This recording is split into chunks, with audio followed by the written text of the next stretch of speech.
Good afternoon, and welcome to the Talk Show Live. We're coming to you in person from Apple's Worldwide Developer Conference 2022. This show is being presented at the new Apple Developer Center at Apple Park in Cupertino, California. Now, please welcome the internet's favorite raconteur. It's John Gruber!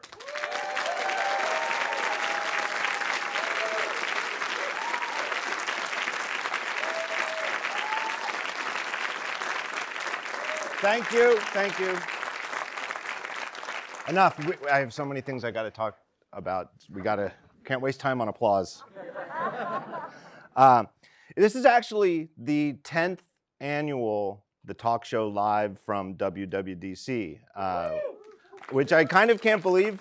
10 years ago in 2012, when I first had the notion to do it, my wife and I rented, it was like an art gallery at 111 Minna Street in San Francisco. Literally, my guest was Cable Sasser from my good friend from Panic. And I don't know, maybe we had 70 people, something like that. We didn't have cameras, we just recorded it. We just thought it'd be fun to record it with an audience. And it was this little art gallery with like an L shape. And over on the other side of the L, just open air, there was actually an art show going on. And I really remember thinking I felt bad for them because people were laughing and there was a lot of applause. And we did do the open bar. People were rowdy. But, you know, the show changed. We moved to Mezzanine, which is a slightly bigger place in San Francisco, and wound up when WWDC moved, we moved to San Jose and the absolutely beautiful California Theater in San Jose, which seats 1,100 people. And if you told me back when I started that I'd wind up in an 1,100 seat theater doing this show, I would have said, that's pretty unlikely. And if you told me that 10 years later I would be doing it in a theater on Apple's campus, I would have said something went really wrong with the world. And I think I would have been right. But I am so happy to be here, and I am so happy that you are all here. It is unusual. Is it weird that I am... To me, do I feel weird speaking on an Apple stage? Yeah, really, really weird. This is so weird. But it was the only way to do a live show. There was no other way. There's absolutely no other way to go through all of the protocols and all the stuff we did to make sure everybody's verified negative tests and mask rules and all of that. So there was no other way to do the show. And I am incredibly grateful that everyone at Apple seemed as interested in making this happen as I was. So that's just terrific. I have two sponsors to thank. And first is MacStadium. For over a decade, MacStadium has provided private Mac clouds built for the Apple community, done the right way for developers. It's an ideal sponsor for WWDC, right? Well, guess what? They've sponsored the live show before. Hopefully they'll do it again, but it's the perfect audience. They are focused on putting the latest Mac hardware into secure data centers, including thousands of M1 Macs. And I'm pretty sure they'll be ready for the M2s as soon as that's appropriate for a data center. They go fast. I mean, they work fast. Their premier cloud product, Orca 2.0, is available right now, and it supports virtualization of macOS on both Intel and Apple Silicon. Visit macstadium.com/thetalkshow. You can learn more. My second sponsor is Adams, makers of everyday shoes. I'm actually wearing them now. Not just because they're a sponsor, but because I wear them all the time. I love them. They are comfortable. They are durable. I think they look great. I like black, but I always like black. Sometimes gray. But they have all sorts of fun colors, really fun colors, including limited edition colorways that you can only get for a limited time. They've been doing this for a couple of years. They called their first shoe the model 0, 0, 0, 0. They've got the model 001. I can't wait till they get up to 007, frankly. But the model 001 is coming out this week. So again, perfect timing for this sponsorship. You can go to atoms.com/DF. They got a special page set up just for people who are listening to the show or watching it on YouTube. So my thanks to them. So a lot has changed about my doing this show over the last 10 years. I mean, it got bigger. It went to doing it over WebEx. It came to Apple's campus. One thing that hasn't changed, though, is that I have always kept my guests secret. I just think it's more fun that way. I think it's more fun I think that's part of the fun of the live audience. Everybody watching, I hope, thousands of people watching on YouTube when this hits later in the week already know who the guests are. But you, I hope, don't. So without any further ado, please join me in welcoming to the stage Craig Federighi and Greg Joswiak.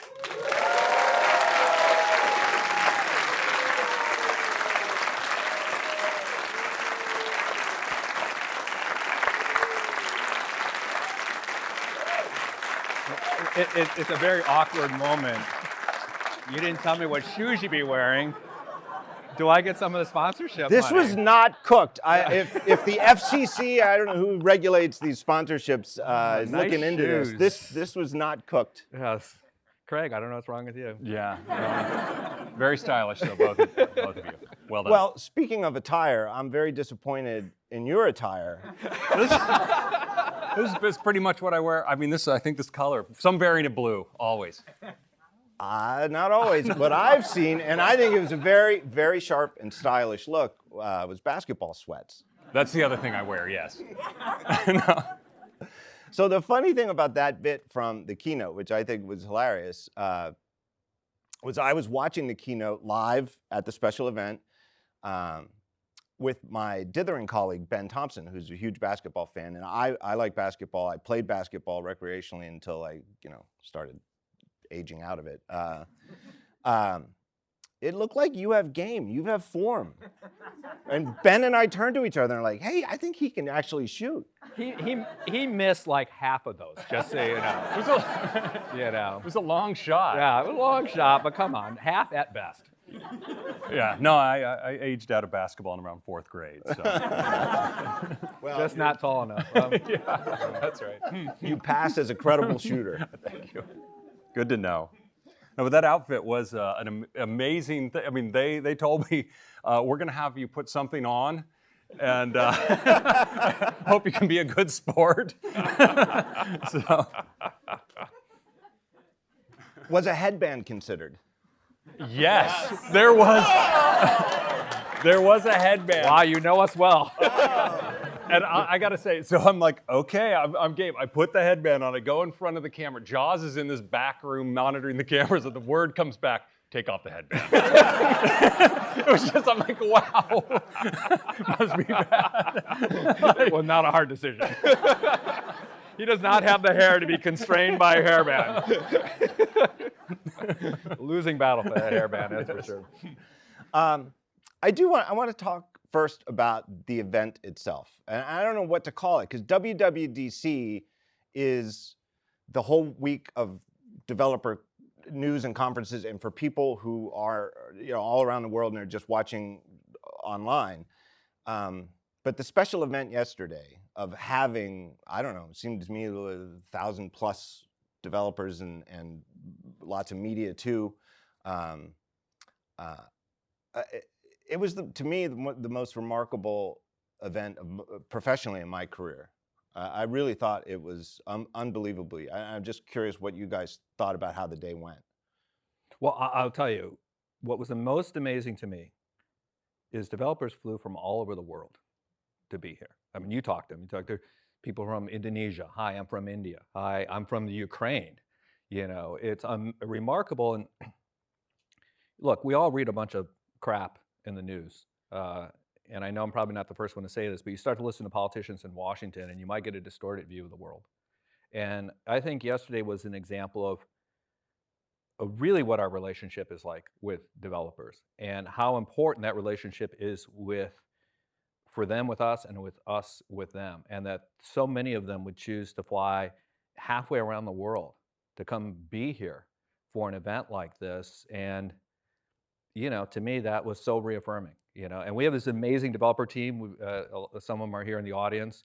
To quote my favorite football coach, that Susan and her team approached this with an enthusiasm previously unknown to mankind when it comes to serving developers. And you got a flavor for that yesterday, I think.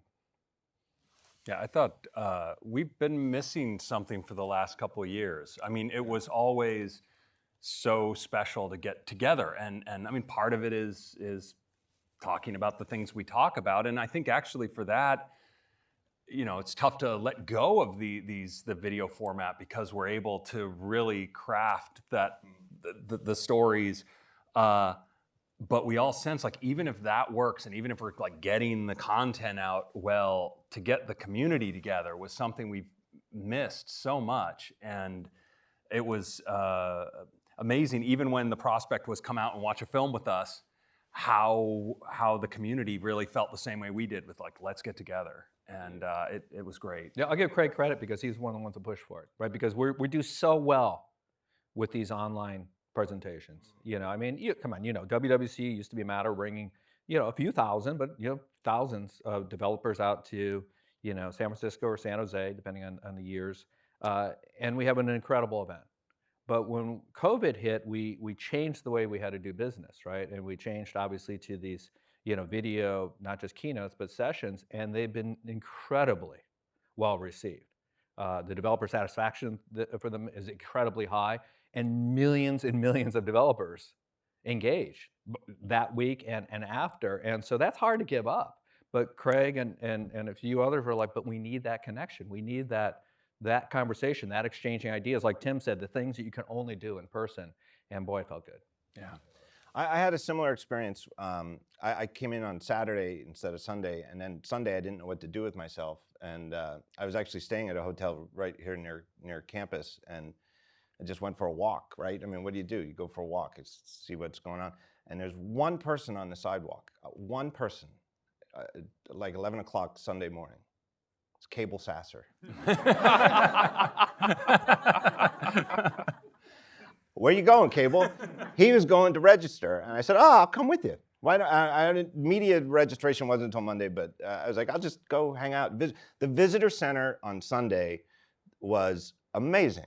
And I do get recognized. It's one time of the year that I go. I live 51 weeks of the year in Philadelphia, and nobody knows who I am. And I come to WWDC, and people know me. But that's great, and I love it when people come up and say hi. But it was so different this time because I'd really forgotten what that's like, and. I'm not a hugger, or at least I wasn't pre-COVID, but I'm like hugging people. I'm like, and again, I met people from Qatar, Dubai, Brazil, and I had the exact same thought as you, Jaws, and they were all so happy, and the emotions, everybody's emotions were flushed faces, tears in the eyes, and just joy, and I really think that you can think about things. It's like, you can think about what it's like to hug or kiss somebody you love, but it's totally different than the experience of doing it. And it's like, you can think about, I miss the community. But then when the community's back together, it hits. And I completely, it was really remarkable. And I thought the event was just great. I thought the screen, I can't believe in this, half the people I know also got terrible sunburns. It was a very sunny day, but the screen was amazing. How can this sun be this bright and you can see this perfectly? It was almost surreal. Yeah. There was this like giant Susan Prescott on the SOTU. Volume was the same, but it was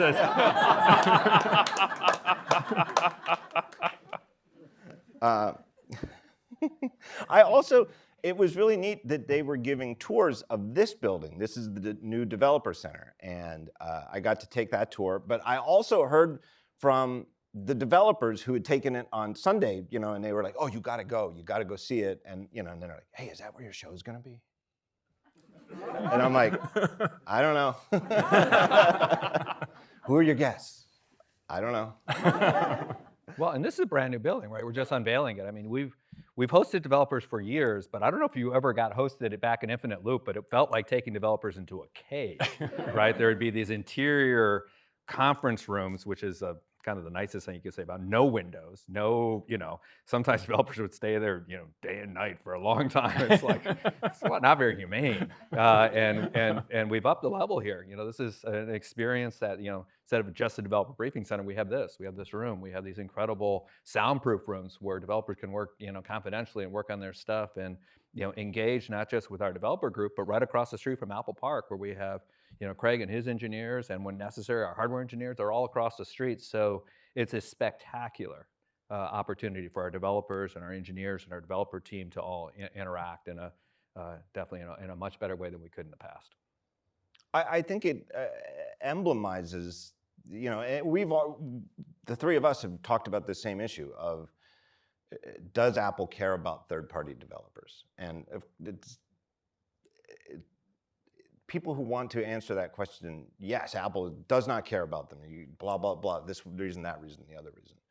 Well, why does this building exist? I mean, it's a physical manifestation to me, of the best of Apple's attitude towards developers.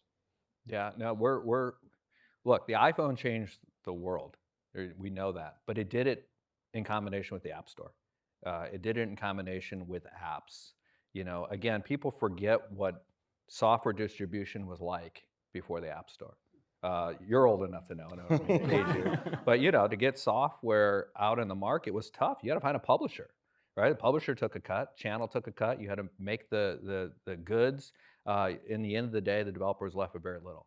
And we wanted to create a safe and trustworthy place where developers could reach all customers with much more beneficial economics and level the playing field between big and small. And look, again, going back to my point of sometimes people are telling a distorted story, it was an economic miracle, right? It has created millions and millions of jobs around the world. There were 2 million jobs in the United States alone driven by our app economy.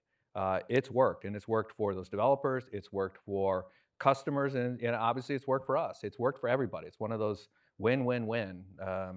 We're very proud of it, and developers are part of the lifeblood, and to your point, that's why we have things like this and this conference.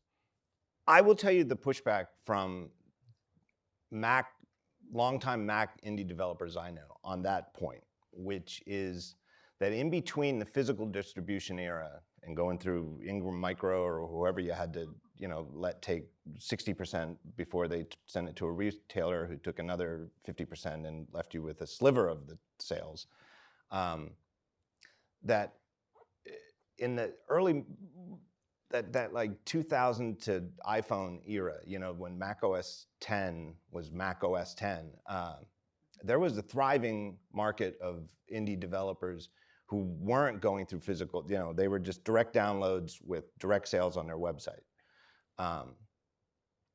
But I think the difference is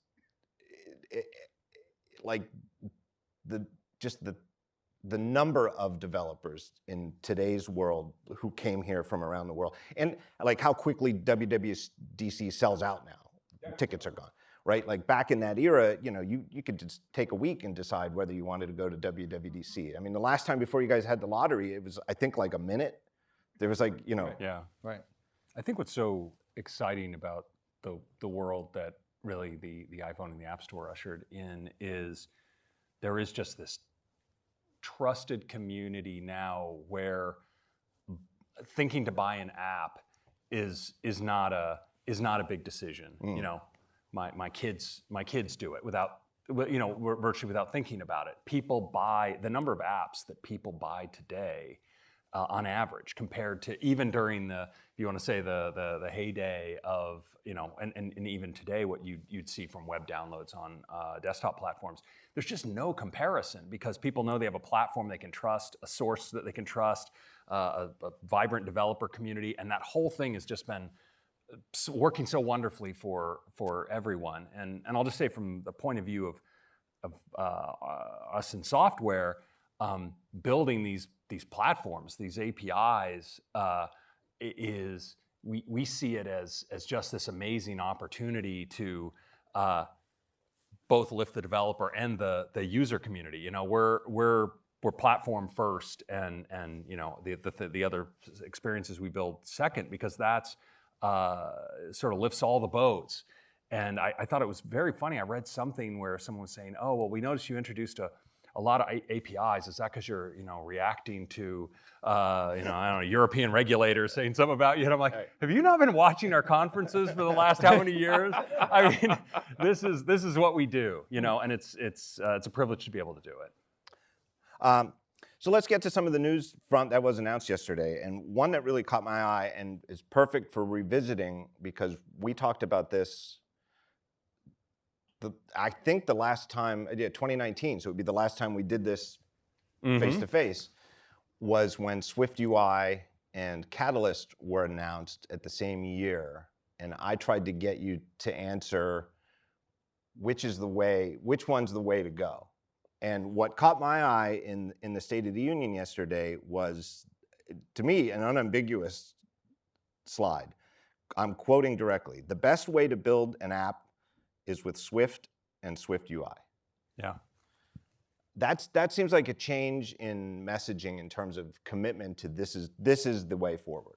Yeah, I think back when we last spoke in 2019, the future direction, where the arrow was pointing, was clear, and we've been marching on that vector ever since. I think all of these technologies, and I think I hope I said it at the time, were relevant then and remain relevant now. And so depending on where you are as a developer, the right mix of technologies for you at this moment in time could be quite different. We build a lot of course, UIKit apps. We build a lot of native AppKit apps. We build now on the Mac a lot of Catalyst apps that I think are excellent. And the Mac now has a richer set of first-party apps because of Catalyst. We depend on that capability, and we continue to build out that framework and make it more and more capable. But increasingly, as we build new things, as we build new UIs, we're building them with SwiftUI when we have the opportunity to do something new. And this year, one of the things we announced is we're making it ever easier to even take little pieces of your app, even the cells that you put in a collection view, and say, this piece would be so great to do in SwiftUI because it's great for that. I don't have to rethink my overall app architecture, but I can just fit this in. And of course, developers have been building widgets now and watch complications in SwiftUI. So it's becoming a part of almost many, many apps, and can be the complete foundation for many going forward. But yeah, in terms of where the arrow's pointing, absolutely. I thought that the SwiftUI charts, Swift Charts, I forget the name. Swift Charts, yes. But it seems, I haven't really dug into it, but it seems super cool and robust. But like, as one friend of mine, I'm going to steal from him, but he put it's like a perfect leaf node. Like if you already have a tree of an app. That's right.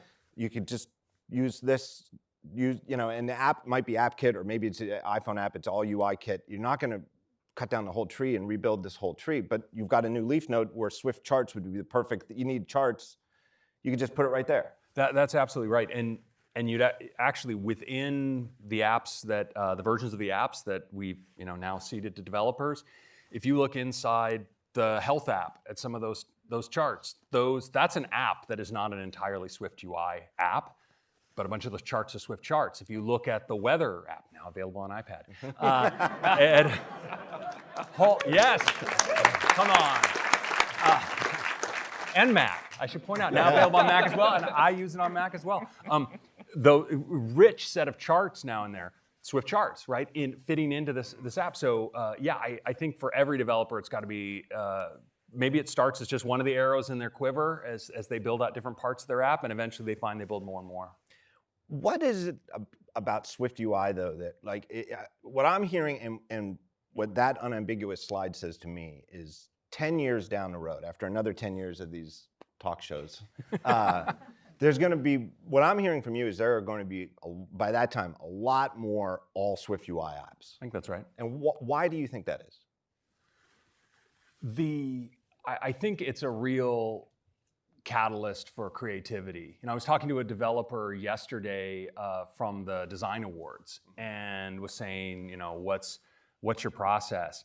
And he said, I'm doing everything now in SwiftUI, and I get an idea and I can sit down in an hour's, try it out, feel it out, get the gist of it, and that's what sparks innovation, right? That you feel that close to taking a thought and turning it into an app and then building it out. And the fact that we have live previews, that the turnaround is so fast, that the UI is so flexible, that it retargets to other platforms so immediately. I mean, it's just you're piling gains on top of gains, and I think it brings just a ton of joy to development. When I have spare time, I sit down and write apps in SwiftUI just for fun because it's just fun. I watch TV. Everyone can code, Josh. We'll show you. If we had an extra hour, we could spend a whole hour talking about Severance. Because yes, let's do it. Any Severance fans in the audience?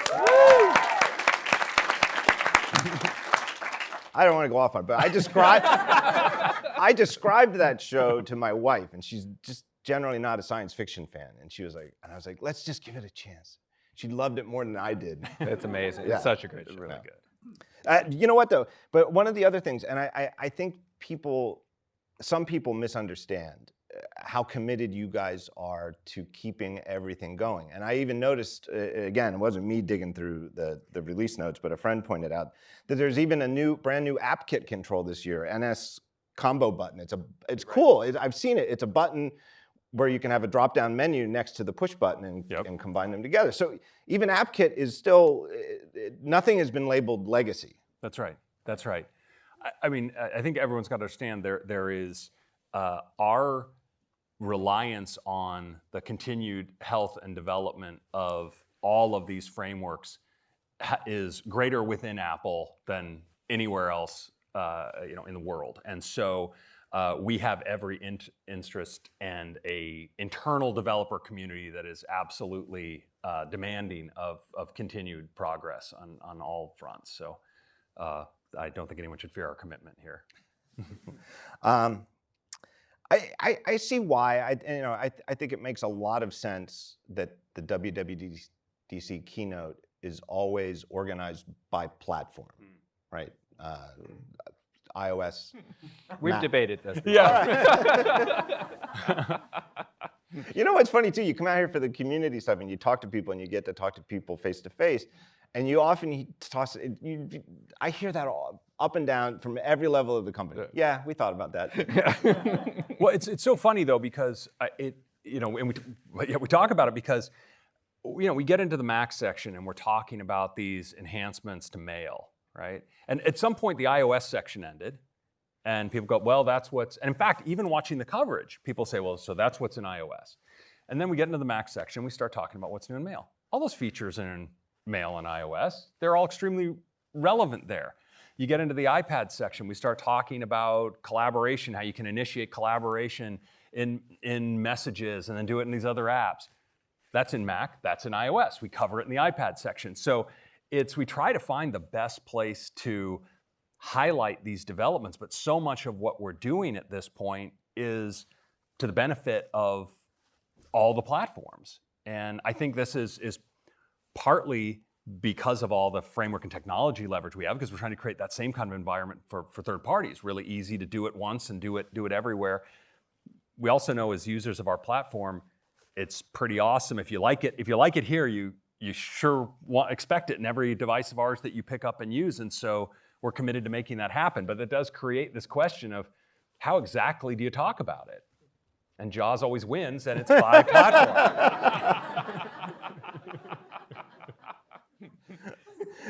I do think, though, and I know one of the things that I also think gets overlooked about Apple is how successful Apple can be at playing long games.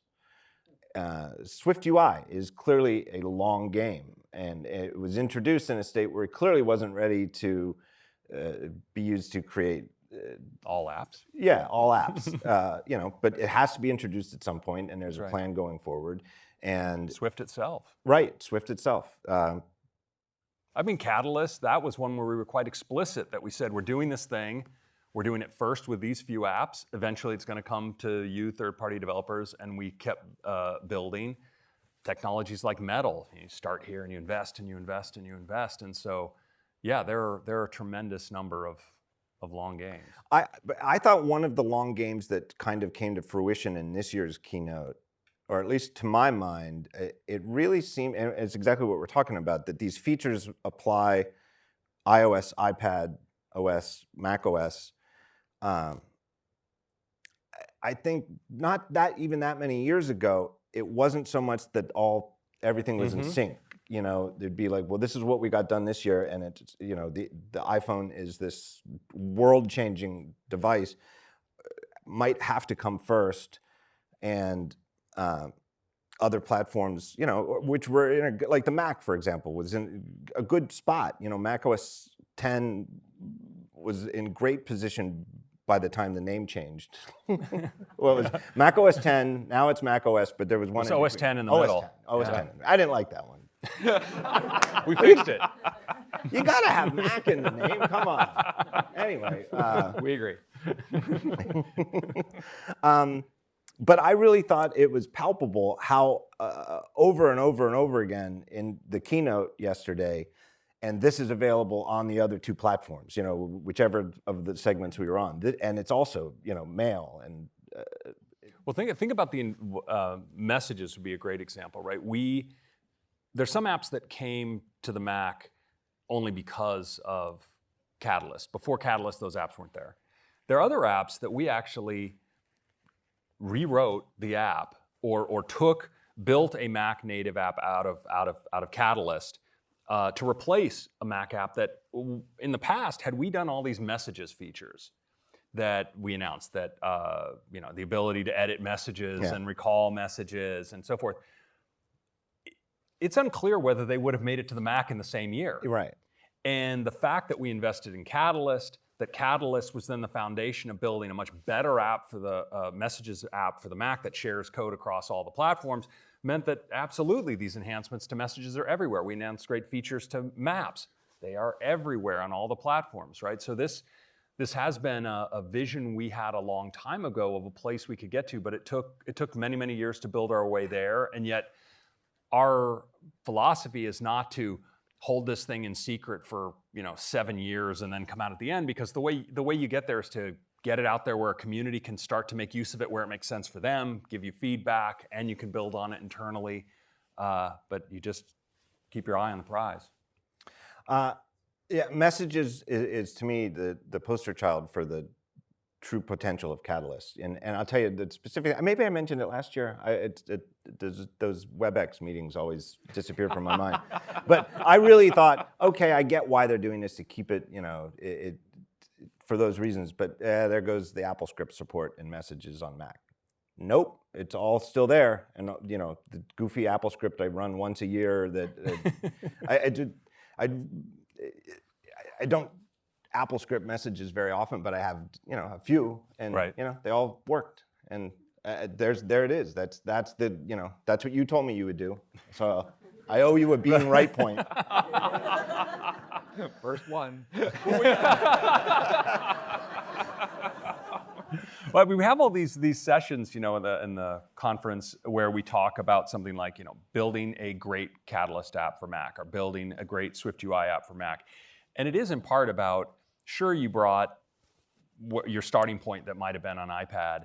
What does it mean to make it actually a great Mac app? And all those other technologies are available to you. And I think the developers who really love the Mac, and I think many, many of our developers do, right? It's what they use to apply their craft, want to put in the extra work to make their app great for Mac. And that's the thing. You take that core and you can extend it. And certainly that's our philosophy. Some of the things I do want to talk about, though, are the exceptions, some of the things, the features that are specific to one platform. And I think for reasons that I think make sense, the reimagined iPhone lock screen is, the iPhone lock screen is only for the iPhone. I mean, you can imagine that maybe, the iPad lock screen could maybe gain similar features later, but it makes sense. I just love that, and I was so glad to see how much time you guys gave to it, because to me, one of the best things that Apple has always done, and that drew me to Apple computers, is the approachability to users to do more than just click, click, click, but actually make it their own and do something, right? And you go back to HyperCard and stuff like that. But there's a rich history at Apple of doing that. And to me, the lock screen configurability is that sort of thing. It's like a Lego construction kit for making a lock screen for you. Yeah. And I think it's not programming it, but it is sort of making your own, designing your own software. And it's something that, everybody could do. It went over so well. I did a lot of press interviews yesterday, and one of my favorites was one of the journalists came to me and I said, "How was the show?" He goes, "You had me at lock screen." Right? It kind of says it all. I mean, it got a great reaction from the crowd here, who was cheering it on, and of course, what people have been writing since. I think you're going to love using it. Yeah, on all the list of things that we all spend a lot of time talking about, is to call that area lock screen started to seem like, what do you call it though? But it is this face of your phone, and that's why it is so personal, right? It's every time you take your phone, a bunch of phones sit on the table, you can put a case on them, but which one's mine? Well, what it lights up with my lock screen, and I think it was really some of the passion in our HI team too, who emphasized the role of personal photography and what can we do with your personal photos, because what's more personal than that? And but doing beautiful things with images, and this is an area where initially through portrait mode photography, and then all of the work we've done on depth, we started to build a way to just make your photos that much more alive and magical, and we were really able to apply that here to the lock screen. And I know, I have some of mine now, and your own photos feel so special if we can give them that care. And it's been exciting to take these big technology areas, like all this ML investment we've made in computational photography, and then be able to apply it to something that's such a beautiful aesthetic experience of having your own personal lock screen photo. Yeah, and lock screen widgets, which went over really well. Yeah, well, that the widgets are really part of that configurability, that toolkit of making it your own, and you could be a total minimalist, and just keep the time, or you could have weather, and I forget how many other widgets you guys demoed, and who knows what third-party developers will come up with. But if it's something you care about, a custom widget for the DevOps board at your work, keep it on your lock screen. I thought one of the interesting things that I drew from, I don't know if you guys think about it this way, but I've thought about how the iPhone evolved from originally, the first iPhone 2007 to now, and a big part of that era is all of your discussions about privacy, and there's all sorts of ways that manifests. But there's also the sort of, the original iPhone, it was slide to unlock, right? And you could put a passcode on it, but that's not how you used phones, right? And I think that maybe that's where they came from. You just did something to unlock your phone, and the iPhone was a phone, so you slid to unlock, and it was like the nicest looking button you've ever seen, and you immediately get your first interaction with this phone is the incredible responsiveness of the touchscreen, and it was just so clever. But then it's clearly everybody sort of realized, well, I can't just leave my phone slide to unlock. Well, Touch ID was a huge part of making that easy, right? Because before Touch ID, people did leave their phones unprotected, to your point. And once we came up with Touch ID, and obviously Face ID later, it just became so easy to secure your phone. Now, who wouldn't? Right. Now, it's the exact opposite. Who would leave their phone without a passcode? And again, we pioneered that with what we were doing with Touch ID. But to me, with the new configurable lock screen, it sort of brings back the, hey, I can do and see useful things on my phone without going into my phone. And I agree, Face ID and Touch ID have been game changers in terms of that. But to me, the phone is so rich as a platform now. I mean, and I know that there are talented people like TikTok, influencers. The iPhone is their only computer, and they're making incredible art, video editing, and all of this stuff. Your phone is so powerful. But at this point, going into my phone is more akin to like logging into my Mac. It's a thing where I go into my phone to do something serious. Sometimes I just want to see sports scores, and I don't want to go into my phone. And not saying Face ID and Touch ID aren't easy enough, but then it's like, then you got to tap the right app or whatever. It's like, if you really care about the NBA Finals, put a widget on your lock screen. Yeah, I think that's where the distraction factor can come in too, because you can find that if you can get the answer at a glance, then you don't unlock. And then once you've unlocked your phone, you almost forget why you got in there in the first place. Like, well, let me go check over in mail, and then, right?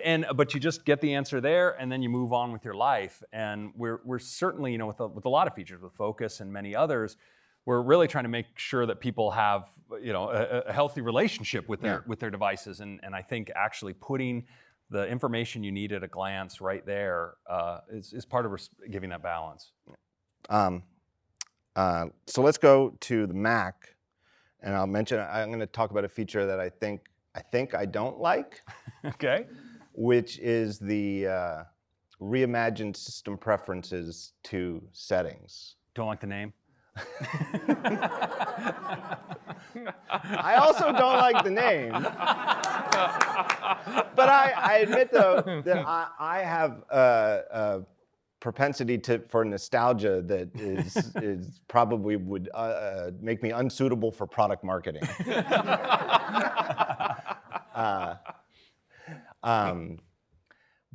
But it's not just that the name changed. It is that the what was system preferences has been reimagined to be very much in line with settings on iOS and iPadOS. Yeah. And I get it, it's first developer beta, but from what I saw of it yesterday, it looks like a step backwards. It looks like on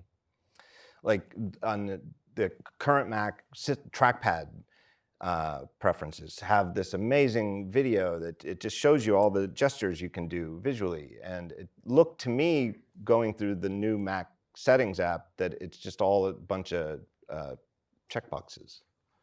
Yeah, well, on that front, I ought to say it is tough when we get judged by our betas, because that one is coming. Actually, that's a piece of work that we're absolutely. Me judge the betas? I didn't want to go there, but it is. I can tell you that's a case where we have a slightly different vision for those videos. We think we have something better, but they're not done being produced, so we didn't want to just cram the old videos in. So we're going to have an experience that's richer there. But I think there is. In terms of settings as a whole, and the transition from system preferences to settings, we have, I think if you look at the origins of the Mac's original system, it was certainly by and large in a era where we weren't consuming as much content on the web, where scrolling to access content wasn't quite as common, and actually scrolling historically was even sort of harder and more tedious. Right. Click. So the Mac existing settings, it's a carefully crafted set of intricate little bento boxes, and then nested drill into this panel to get this other panel to this other panel. And as we've been trying to build more and more experiences into the system, it's actually difficult to achieve clarity and simplicity within those constraints. And when we can do something that's much more scannable linearly, it's actually easier cognitively to take in, something where the content scales much better. So I scroll down and I can get to that. I think it gives us and gives our design team something that's actually much more suited to the task. And there was actually a lot of craft, and I think if it hasn't aired yet, it will, a WWDC session where we even talk about the set of new control types that we introduced so that on the Mac we could achieve the right balance of the right kind of controls that weren't too heavy, were very readable and scannable, and yet clearly interactable. And so there was a lot of craft, even just on all the right form elements, to build a great experience there. So we're still going to be fine-tuning the details here, but I think this is going to be a really good step for the Mac. And this was, I'll say, 100% not our driving motivation. Sometimes people worry, well, you just taken what you did on iOS to the Mac. This was not the driving motivation, but the familiarity is also useful to people because they figure, well, I know how to get to my Wi-Fi settings over here, and now it's in a completely different place and rendered in a completely different way. The extent we can bring that kind of parallelism, I think that's a simpler system for many of our users to adjust to as well. So we think it's a better interface. We also think having consistency is very helpful here. You're very convincing. I think there's another "you're right" shit coming. No cash it in yet, Josh. Sorry. Save it for next year. The next feature I wanted to talk about was Stage Manager. Yeah. Which really made me think. So let me get this out of the way. I've never taken to Spaces. Yeah. And I know other people, and I don't think Spaces is a bad feature, and I don't think I've ever claimed that it was. It just never fit my brain. I have at times had multiple monitors set up, and with two physical displays, I'll say, I'm gonna put my email over here and messages, because that's like communication, and then everything else I'll do over on this one. And then that makes sense to me. But having one display where there's a space over here and I know they're even arranged, it never fit for me. Because I think I need to actually see it. It can't disappear from me, right, or then it's disappeared from my brain. And what I really liked about Stage Manager, which I haven't tried, but just saw the demo, but I like that you can still see everything is on screen. Right. And I'm just curious what the thinking behind it Oh, is. yeah. No, Stage Manager, I mean, it's funny. This one has been a passion project for a bunch of us for an incredibly long time. In fact, one of the key members of the team worked on what was in one of the earliest macOS 10 betas. There was a single window mode back then. And there was some thinking there. And we're like, there's something there to have that idea that most of the time I can focus on one thing at a time, but get at other things. Now that had, the animations were too much, and the accessibility to get at your things wasn't good enough. And we, over the years, keep coming back to how do we get to this idea? Because I do think I first want to make sure, and I think what you said with Spaces was a really great thought, because the Mac has a lot of different ways to manage. Windowing is so important to the Mac experience, and the Mac provides so many different ways to do it. And if you surveyed everyone here in this audience and watched how they use their Mac, there are like 100 different patterns of interaction. And some people are going to use mission control all the time, and some people are going to be minimizing their windows, and some people are going to be using spaces, and some people are going to be Command-H hiding and then bringing them back. Some people use their docks. Some people are Command-Tabbers, right? I mean, just an unbelievable set of different things. And to be clear, Stage Manager is not the one answer to end them all. I think many people will be very happy with their existing patterns, and we're not telling you you're doing it wrong, right? if you're happy with how things work for you, like stick with that. But for many of us, there is this sense as we use the Mac in the normal way that the Mac experience is messy by default, right? You open one thing and then you go to get the next thing and it piles on top of that mess, and you go to the next thing, you pile on top of that mess. And so you're constantly either living in the mess or you're cleaning up after yourself constantly as you go. And for those of us that are switching between things, we're just switching between different piles of messes. And so when we came to an interface where we could focus on something one at a time, still have things accessible to us when we wanted them, and then create those kinds of, I'm working on this note and this presentation at the same time, that I want to consider as a thing, make that a really easy thing to get into. well, then I can switch to other tasks. It can be a great way to work. So I think it's going to be interesting to see during the betas which people sort of resonate with this idea and which ones say, it's not for me. But we think we know from those of us who've been living on it for months now that there's a group of us for which it is our favorite new way of working on the Mac, and we're going to continue to tune it. We know there's some ideas to tweak it over the summer, but overall we're really happy with it. And then of course it was truly coincidental. I have to say that we found ourselves coming from a completely different direction with iPad and realizing they arrived at the same place, and it was almost weird when that happened. But we realized with iPad you had what was a clean experience by default, single window at a time, but where you wanted to be able to bring in have more access to things, more multitasking, and so we were able to capture part of the spirit of the iPad and yet open it up in such a huge way to overlapping windows and that broader sense of access for multitasking. Right, because one of the things that to me has always been missing with iPadOS multitasking is the concept of a stack. Yeah. Right, and you guys really did come up with some good ideas eventually for side by side arrangement of things, and but even then you lost the Z access of being able to stack a few things. And Stage Manager for iPad seems like it's a good way to bring some of that, and you get like some layering, and you can have messages open with something else and pop one forward so that it doesn't have to be in a skinny column. It could overlap. And at the same time, not everybody has to do it to create. And not everybody has to do it. Look, I expect there are a lot of iPad users. I mean, iPad has a phenomenally successful user experience that a lot of people can use from the moment they first touch their device, and they're 100% delighted with it, and that is totally cool with us. But increasingly, you have a group of people that are pushing it much more into different forms of productivity where they want a little bit richer experience. Maybe they want to use an external monitor. Maybe they're sitting down with a trackpad.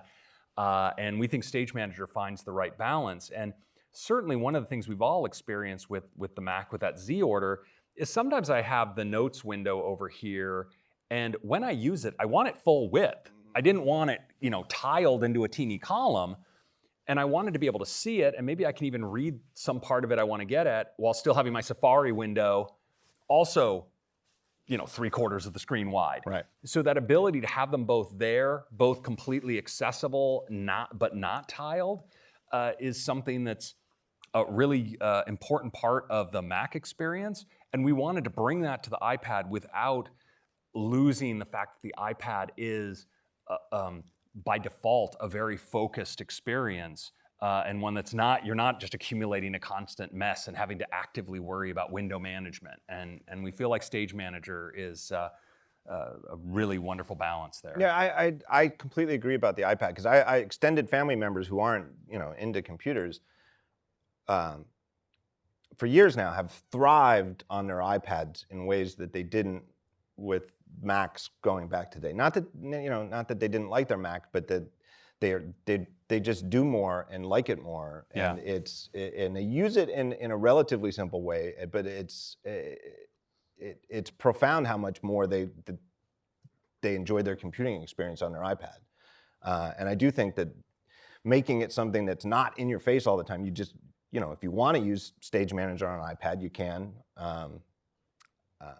I thought the funniest thing that what my kids used to do when they were the age they were on that lock screen photo is I'd come down after they'd been using the Mac for a while, and I'd find all the windows had been dragged to the bottom, like this much of the display, because they just get rid of them by pushing them in a big pile down at the bottom. I'm like, well, that's window management. I'm going to steal this one from my pal Matthew Panzarino, but he had the observation that if Stage Manager for iPadOS had come out first, and maybe let's say like four to 5 years ago, when there was more consternation in the community about is Apple committed to the Mac, that it would have it would have been the cataclysm for people who had that fear, because they would have said, here it is, they've added a feature to the iPad to enable people to do stuff like that on iPad, so the Mac is definitely dead, right? And I think it was a key observation, and I know that that era drove you nuts, Jaws. What was this crazy false narrative that it was like, are you getting an iPad or a computer? You know, it's like, people get both. I mean, it really is the reality that the majority of Mac customers have an iPad and they use them both, right? You use them for the moment that best suits that tool. And we love that. And it's like this crazy thing that, on top of it, so we were going to kill one of them. One of them was going to be sacrificed, I just never quite could wrap my head around the thinking. Right. It was sort of like just an assumption that, of course, they're going to kill one. Yeah, exactly. So they're going to kill the older one, and that's it. But and I think the other question is, well, why would they kill either of them? Right. Right. Made no sense. Isn't the renaissance of the Mac so awesome, though? It is incredible. And it is clearly, a huge part. I think it started a little bit even before Apple Silicon, but clearly Apple Silicon for the Mac catapulted it, that renaissance. And that is actually on my card, that Apple doesn't care about the Mac. Well, that ended with the M1 Macs, right? That's over.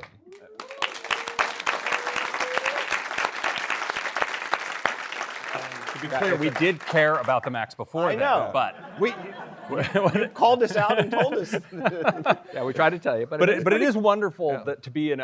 The conspiracy theory about us, not doing that to iPad because I don't know, to disturb Mac people or something. That was not what was going on. But it is wonderful to be in a time where the confidence of the community around the Mac is such that we can do whatever we want with the iPad now, and no one's going to be like, oh, but does this mean you don't care about the Mac? Like, no, the Mac, we can all feel very, very comfortable with our Macs. And by the way, the Mac, 38 years old, still about half the people who buy a Mac, it's their first Mac, right? It's never done better. Unbelievable. Competitors have come, competitors have gone, and the Mac's never done better. And boy, people are happy with their Macs these days. And Apple Silicon's a part of it. macOS is always been there, and a huge part of that experience that's just never been matched. And that's why so many of us, look, I came to Apple a long time ago, and look, we came here because of the Mac, right? And that's what was also really drove us nuts when this whole theory we were out to kill the Mac. The Mac was, as we said, was in our DNA, right? It's like why we came here. It's like we love the Mac. It's like you'd have to pry it out of our hands. This idea that we were going to try to kill it was just repugnant. I agree. So this leads me. I'm doing well with my segues this year. But this leads me to another big part of the keynote yesterday, which was gaming on the Mac. Because here's the one area. Here's maybe the biggest area. Yeah, I think that might be safe to say. But certainly, I forget the exact numbers, but like how much more money the video games industry makes than the movie Hollywood, industry. yeah. Hollywood. The idea that Apple doesn't care about the fact that gaming on the Mac isn't as big as gaming on PC. And I thought that the messaging in the keynote yesterday is, oh no, we care. We've been working on this. Yeah. Well, the move to Apple Silicon finally gave us control over the kind of graphics we've been wanting to put in Macs for a long time. And those are great gaming graphics. They're great for other parts of our experience, but for years and years, we've wanted to build Macs that have all the, that are power efficient, that can be compact, and are also incredibly powerful for graphics. And to now have Apple Silicon where every Mac we sell, and we're now selling a lot more of them, have awesome graphics capable of playing the best games, I think just changes the whole landscape if you're a game developer. And that would be true even if they were just looking at the Mac. But the fact that now, from a graphics platform point of view, you have M1 on the Macs, now M2, and you have M1 on the iPad, and you really have that same GPU architecture and that same software architecture with Metal extending all the way through all the iPads and to the phones, for a game developer to target their engines, to take their titles, there is a huge opportunity. That, you know, the playing field was a little rougher when we had a different mix of technologies in the Mac. Now we have awesome gaming machines, everyone we sell, and we're selling a lot of them, and we have the right software platform. So I think this is the time. And I think that there's clearly, I mean, it's almost a statement of the obvious, but there's an economy of scale factor there, where even with the Mac selling better today than it ever has in 38 years, the Mac by itself is still a smaller segment of the PC industry. And the difference with Apple Silicon and with the Metal APIs that you guys have been evolving, we're up to Metal 3 now, right? That's the new one that was new this week, is the overall surface area of number of devices is on your side now, right? Like, where the number of devices that you could target with high-end graphics and the Metal APIs, and this is where iOS's tremendous success can actually lift the Mac up in terms of. And what we've seen is as iPhone graphics have, I mean, you've just seen the exponential chart there, to the point where now game developers can bring their console engines to the iPhone. And so if they're bringing their console engines to the iPhone on Metal, well, they now have their console engine on the Mac effectively, right? So that investment, that effort pays off across the line now in a way it never has before. So the aggregate Apple platform for games is, I think, a phenomenal opportunity for developers, for game developers in particular. So I expect this to be a unprecedented time for gaming on the Mac in the coming years. I think that's going to make a lot of people very happy. For sure. I got a text from my son after the keynote, and it was one news story about, I don't even know the details, but he's really into gaming, and he was like, "Hey, this is a big deal. Even AMD doesn't have this." And I don't know what it was. It was some specific thing, and I was like, "Oh, this is going to." I trust his judgment on it. Okay. That's awesome. You heard it here. Yeah. The next author of Daring Fireball. Yeah. It's going to have a very heavy games focus. It's like one of those things, like, you know how, like, in the old days, sometimes when the author of a daily comic strip would die or retire, and their kids would take it over, you know, like Hagar the Horrible or something. It'd be like, you know, if they had a totally different artistic style. Shifting gears, I can't let this go without talking about CarPlay, which I thought was surprising. I was like, I can't believe that this is happening. I can't believe that a sleeper hit yesterday. Yeah, it's like, you know, the original idea of CarPlay obviously, if your music's on your phone and some of your other stuff is on the phone and there's a screen in the car, you want to be able to play your music through the car, and you want to be able to, you know, do maps too, right? Maps and phone calls. And but the idea that CarPlay is being extended to everything, speedometer, amount of gas in your tank or power left in your battery, you know, the whole instrument panel, basically. It's and a lot of partners on that partner slide. I've got it on. It's one of those ones where we in the media will snap pictures of those slides just to.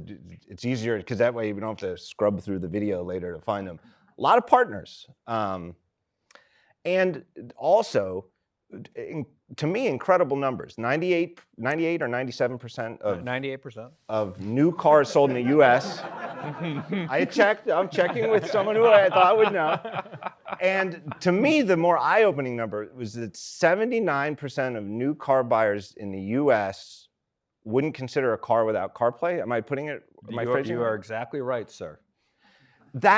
Here's the thing that seems incommensurate with market, because we're talking about CarPlay specifically. which Yep. is iPhone Yep. specific.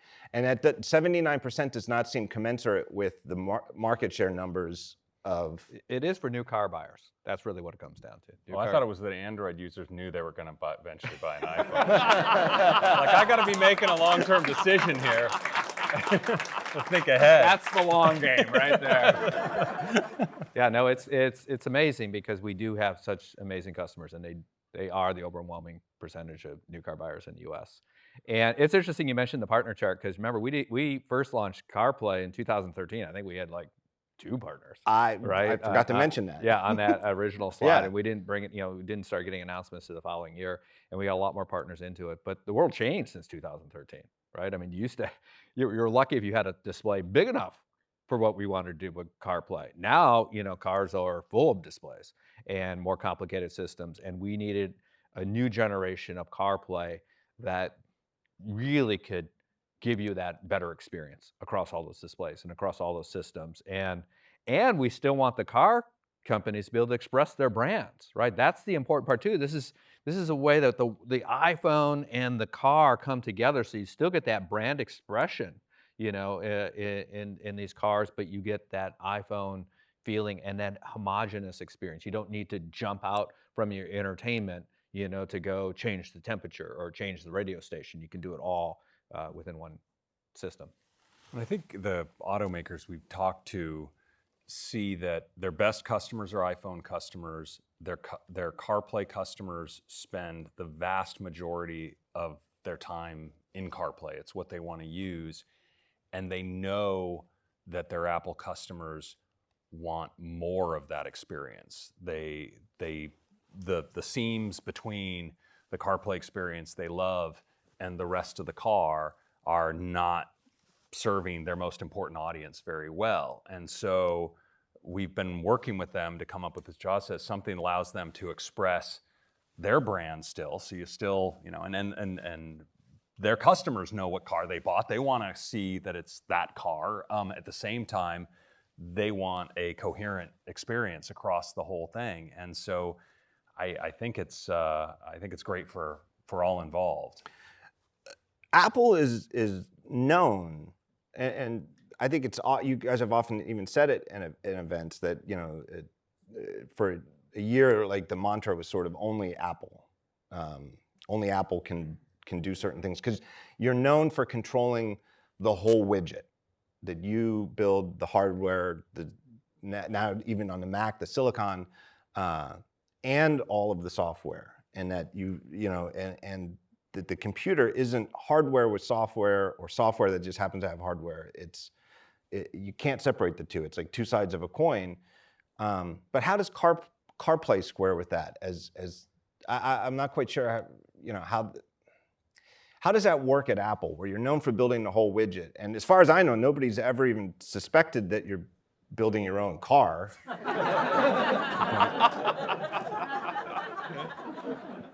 And it's sort of a pure software play at this point. I'm curious how you guys.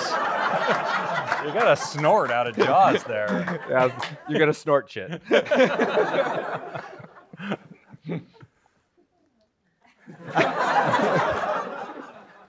But you do seem to have the trust of a lot of car makers, or most car makers, because that slide had an awful lot of. Well, they want to sell more cars, Right. right? And to Craig's point, customers like it, right? CarPlay has got extraordinarily high customer satisfaction. You saw the numbers, the 98%, the 79%. It's working. And we now even get to work actually better together with this next generation of CarPlay, because again, they get to express their brand. That brand doesn't get expressed in today's CarPlay, right? They can actually express their brand in this new generation. I think everybody's very excited about that.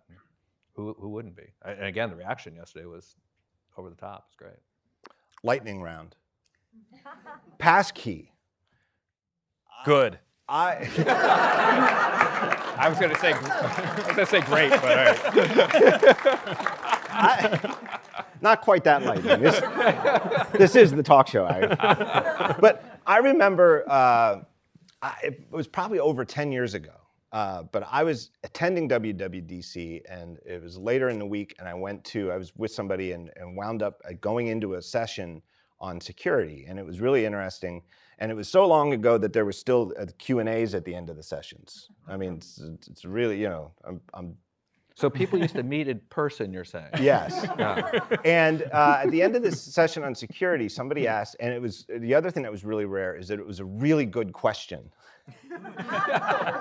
Because it was a question, not a story. And what he said was, as I tell a story. But what he asked was, have you guys given any thought to getting past passwords, where maybe a lot of the session was about how to make passwords safer and keychain features and making passwords more. Have you given any thought to moving past passwords? Because passwords, no matter what you do, are gonna leak. There's problems. And I don't know who the speaker was, but it might have been Ivan Kristic? Ivan. Ivan Kristic? I think it might have been, and I think he was doing security at the time. But whoever it was one of the greatest answers to a Q&A I've ever heard. The guy asked the question, and he looked, and then he looked down at his feet. Yes. And everybody laughed, and because they got it, because they're Apple developers, and they know, all right, he can't talk about it, but he realized he could say yes to that question. Sounds like Ivan. But that's what Passkey is. It is about getting past the fundamental, no matter what you do to protect passwords, it's a problematic concept. That's right. And you talked about long games, and this is certainly one where in order to build to this place, you need to, passkeys are fundamentally distributing private-public key pairs, right? You have a public key, what you give to a website is a public key. The private key that would be necessary to log in to that site never leaves your devices. But for that to be practical, you need a lot of things. You need that key to be able to move between your other devices, because of course you want to be able to log in from everything. And so building something like iCloud Keychain, but also having that be something you could trust. You're not exposing your credentials to Apple, because that would then be another vulnerability. If our site could be breached and your passwords could be read, or your passkeys, rather, those private keys could be read, would be a problem. So we had to build all of that infrastructure. But it's also one where, for this to work, it had to be, there had to be an interoperable industry standard, because people are going to log in from, they're going to have ultimately a passkey that maybe they want to log into from their console, their gaming console, or some account like that, right? You're going to need to be able to walk up to another PC and use your phone to hand off that credential. And so we've been working as part of the FIDO Alliance with some other big platform players to make sure that this was the clear answer that all the websites would want to adopt. And it will take a while for them to do that adoption, but it is the only solution to passwords is getting rid of passwords. And this truly is the right answer. iCloud Private Relay, one of my favorite features announced last year. Still in beta, and we didn't hear anything about it this week. What's the status of iCloud Private Relay? We're still shipping and operating it. Okay, but we love it. But do you think it's been a success a year in the field? Yeah. Yeah, I think compatibility's gotten really, really good too. Yeah.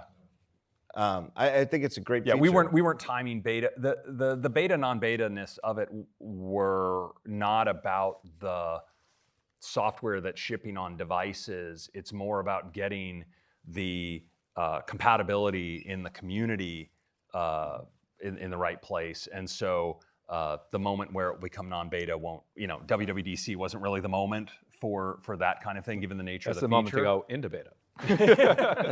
Yeah, but I think we're all huge fans of the feature, and it's going very well. WeatherKit we could go on and on. We're running short on time, but two things struck me about WeatherKit. One, when Apple acquired Dark Sky, I thought, in addition to being just plain useful, there's a privacy angle to this, and that because weather apps inherently need your location, and your location is inherently private.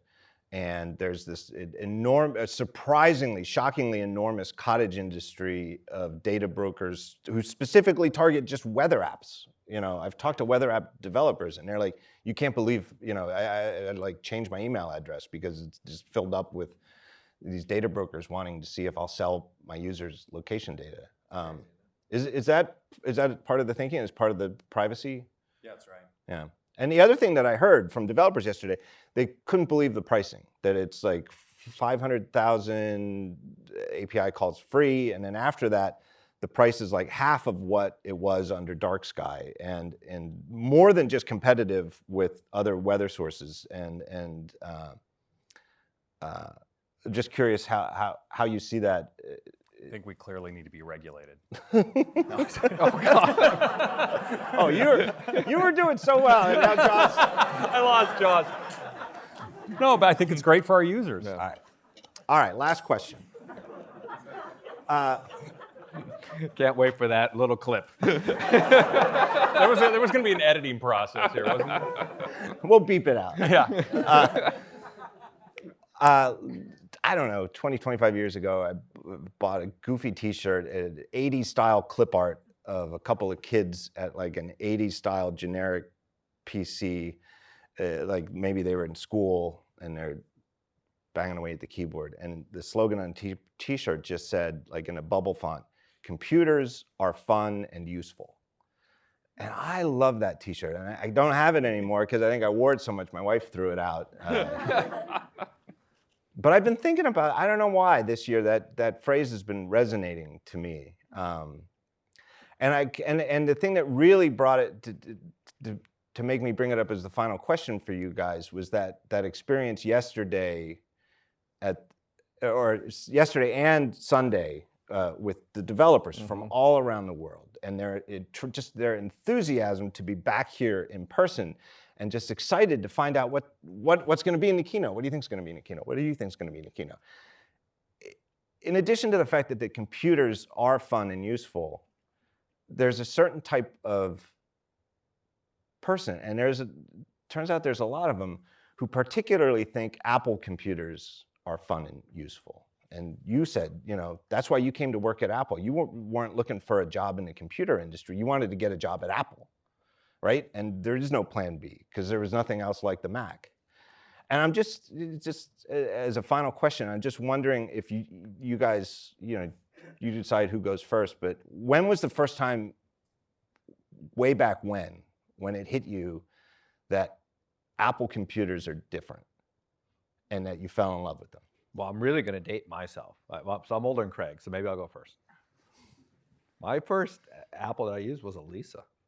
I went to University of Michigan, and they invested big in Lisas. We had Lisas everywhere. They were like 15 grand or something. Yeah, and we had a lot of them. We're probably, I don't know if we were the largest customer for Lisas, but we had a lot of them.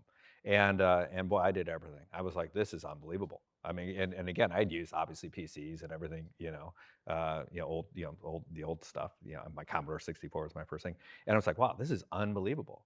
But then I do remember being a little peeved because the Lisas went away, and here was this little thing called the Mac, right? And all of a sudden, it became pretty cool. And I, without going through my whole history, I just became addicted to it. Well, that's probably the wrong word to use. Very closely associated with it, and started working at the University of Michigan in the computer lab and really kind of becoming the Mac expert. And to your point, then that led to, having to be here. And I've always said to people, I couldn't imagine doing my job anywhere else, right? Because of that hardware and software, that integration that allows us, to this position. I always tell people, look, there's a small list of world-class hardware providers, right? We're on it, right? There's a small list of world-class software providers. We're on it. We're the only company that's really both, right? And what that means is instead of having different companies with different agendas, we control it all, as you said, the whole widget, such that if we can imagine it, we really can create it here, right? And we can do a pretty good job creating it. And I just couldn't imagine trying to do what I do or what we do at any of our competitors. It would be very frustrating, right? But instead, it's very rewarding to do what we do and have days like yesterday and talk about this sort of stuff. That's why I'm here 36 years later, so. Yeah, my story doesn't involve the Lisa, but it's not. it's not so different. When I was 10, my first exposure to a computer was an Apple II Plus, and it, just that was really, it was less about what the Apple represented at that time. It was more at that moment about what computers represented, and it just set off fireworks. I mean, that was it. I knew from that moment forward, this is what I wanted to do. But it was when the Mac came out in 1984, and I had my dad's friend. I think I was 14 or something at the time. My dad's friend had been given one to evaluate, and he gave it to me. He didn't give it to me. He lent it to me for a while, and it was at that time that I said, to myself, I must work at Apple someday. And it was, my thought was, I wanted to be among the people who could build such a thing, and who had the care and the skill to create something like this. I mean, it was so eye-opening about what this technology that I had fallen in love with, how it could be harnessed and what it could mean, and I was not disappointed to find who those people were when I was finally amongst them, and that is beyond these walls. I mean, that is this community. I think that's what's special. I think that's why the developers want to come here, because they share that affinity not just with us but with each other. There's other companies that have developer conferences. I can't imagine another one that would have had the feeling of this year's. And again, I can't reiterate enough. I really do think that this is going to go down as the best WWDC ever. Not because you can't do better stuff or have a better presentation later, but that hopefully we're never going to have one after 2 years like we just had, where there's this pent-up emotion. Pent-up desire to connect. Yeah. And amongst like-minded people who all see the same thing. Like, why would you build an app only for the iPhone? And instead of going cross-platform, you double your market share or whatever. But it's like the developers who are here are the ones who see, like, yeah, because I want to go all in and make it as good as Apple's software. And the only way to do that is to be native to the platform and do things the right way for the platform. And anyway, those were good answers. And I really enjoyed that, and sort of brings us to the end.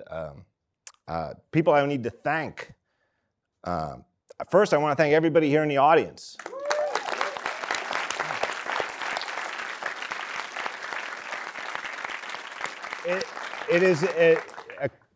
It'll never get old to me that people scoop up these tickets as fast as they can. It is an incredible privilege, and I heard they're going for like $2,000. Did you sell yours?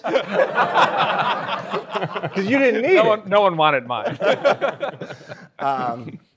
I also want to thank Apple itself. This is in Apple's building. There's Apple people who have helped me in ways that it would take another hour to talk about all the ways that it was helped. And it means a lot to me. It's my show, but this year I really couldn't have done it without Apple, and I truly appreciate that too. I want to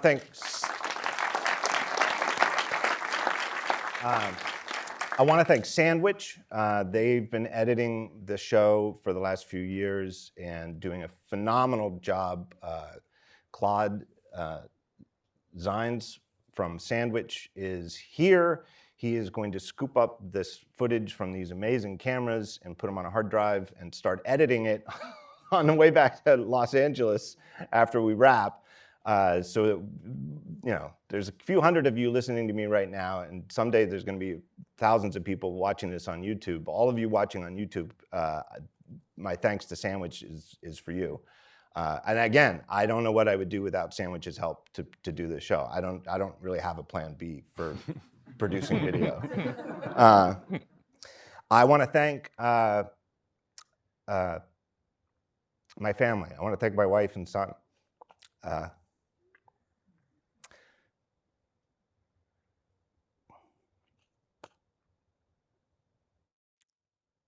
think that says it all. Yeah.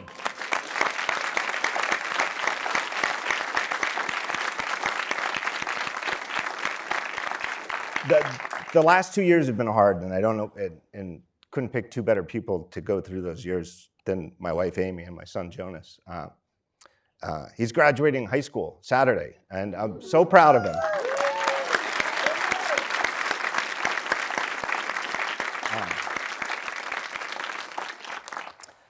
And I want to thank Craig and Jaws.